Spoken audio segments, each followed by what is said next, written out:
Shalom, querido pastor Rômulo, que eu conheci no céu, no voo, no avião, e meus queridos amigos aí que estão concluindo o curso de teologia. Parabéns para vocês, parabéns por esse trabalho, parabéns por esse estudo, e eu peço ao Eterno que Ele abençoe vocês com bastante sabedoria, com bastante discernimento e amor ao próximo, para que vocês possam levar todos esses ensinamentos que vocês estão absorvendo aí para o maior número possível de pessoas, trazendo paz, serenidade, amor ao próximo e edificação para a nossa sociedade. Bom, vamos falar um pouquinho do diálogo interreligioso que o pastor me pediu para falar, certo? Então, existem várias formas diferentes de se abordar esse tema do diálogo interreligioso. Eu quero abordar ela a partir de um aspecto que eu considero essencial para a verdadeira vivência da espiritualidade, da mensagem que, de minha parte, o judaísmo traz para nós, que é a seguinte: por trás de toda a diversidade, por trás de toda a multiplicidade, por trás de todas as criaturas, por trás de todas as situações positivas, negativas, agradáveis e desagradáveis, existe somente um. Existe o Criador, eterno, onipotente, onisciente, aquele que fez a todos nós e que é o nosso Pai. Muito bem. Então, se Ele é o nosso Pai, então isso significa que somos todos o quê? Todos irmãos. E olha só, eu considerar a uma pessoa muito semelhante a mim, a uma pessoa que tem o mesmo ritual que o meu, a uma pessoa que tem os mesmos costumes, a mesma etnia, que come a mesma comida que a minha, que tem mais ou menos as mesmas piadas, eu considerá-lo como um semelhante não é algo difícil, não é uma grande virtude e não exige muita evolução.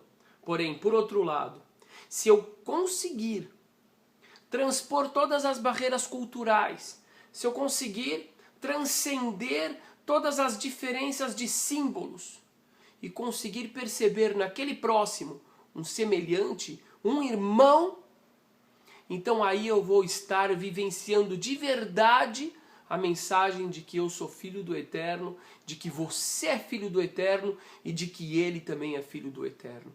Ou seja, o diálogo interreligioso, o se prestar a ouvir aquele que pode ser, naquele momento, o distante. O, através desse diálogo, conseguir aproximá-lo e sentir que ele na realidade é um próximo. A conquista que a gente tem nesse diálogo, através da percepção da semelhança dentro da diferença. Tudo isso faz com que a gente consiga o quê?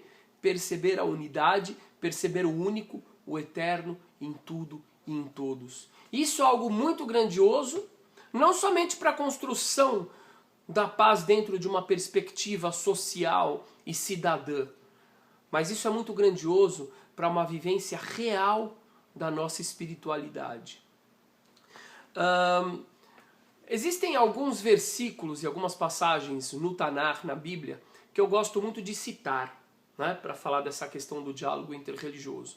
Uma delas é a seguinte: o profeta Malachi, em português Malaquias, no capítulo 1, versículo 11, ele diz o seguinte: desde o nascer do sol até quando desaparece no horizonte, a grandeza de meu nome é reconhecida por todas as nações.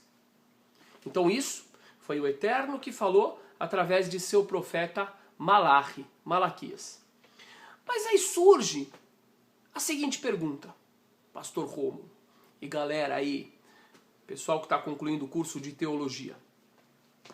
Se naquela época o único povo monoteísta, o único povo que servia ao Eterno era o povo judeu, a quem o Eterno está se referindo quando ele diz que todas as nações, do nascer ao pôr do sol, servem a ele? Que nações são essas? As nações politeístas? E a resposta obrigatória é sim. O Eterno está se referindo sim a essas nações, porque não haviam outros povos monoteístas além do povo judeu. E o que ele quer dizer com isso? Ele quer dizer com isso que por trás deste serviço a diferentes percepções da divindade, existe uma compreensão íntima em cada ser humano de que há o Todo-Poderoso, o Criador de tudo e de todos. Ou seja, dentro da nossa tradição mais básica, dentro de um de nossos antigos profetas, Malachi, Malaquias, existe a percepção da unidade que há por trás da diversidade. Outra história que eu gosto muito de citar é aquela do profeta Jonas, quando o Eterno manda ele pregar, discursar, quando ele manda aquele profeta transmitir uma mensagem a um povo que não era monoteísta, que era o povo da cidade de Nínive, era um povo pagão. E o profeta resiste, ele não quer, obviamente, por quê? Porque não era do povo dele. E certamente era um povo adversário, inimigo. E no final das contas, o profeta vai lá e transmite a mensagem, e ele consegue fazer com que uma grande tragédia que se abateria sobre Nínive não aconteça mais. Porém, ao invés dele ficar feliz de ter conseguido fazer com que se evitasse essa grande tragédia através do arrependimento da população de Nínive, o profeta, ele se entristece e ele diz ao Eterno que ele prefere a morte ao ter salvo aquela cidade. E o Eterno faz um milagre, como vocês devem saber, ele faz aparecer uma folha de aboboreira que faz uma sombra para o profeta, enquanto ele estava deitado naquele calor escaldante. O profeta Yoná, ele se agrada, ele fica feliz, é um milagre do Eterno. Ele vibra e ele agradece. Mas aí, o Eterno manda uma larva, que ela corrói aquela folha e a folha murcha. E o que o profeta faz? Ele começa a se lamentar e ele começa a reclamar. Aí o Eterno diz para ele: espera um pouquinho. Por uma aboboreira, que não foi você que criou, você está se lamentando. E pelas dezenas de milhares de seres humanos e animais que eu criei, você acha que eu não devo me importar? Aí eu chamo a atenção, galera, para o seguinte. Aquelas pessoas de Nínive não eram judeus, não eram monoteístas. Sob a perspectiva de uma pessoa que acredita que você deve discriminar todo aquele que é diferente de você, seria melhor exterminá-los. Mas não é essa a mensagem que o Eterno manda para Yoná, para Jonas, o profeta. Então, com certeza, essa é a mensagem que o Eterno manda para cada um de nós. Diferenças existem, mas tenta você, de verdade, me procurar por trás das diferenças.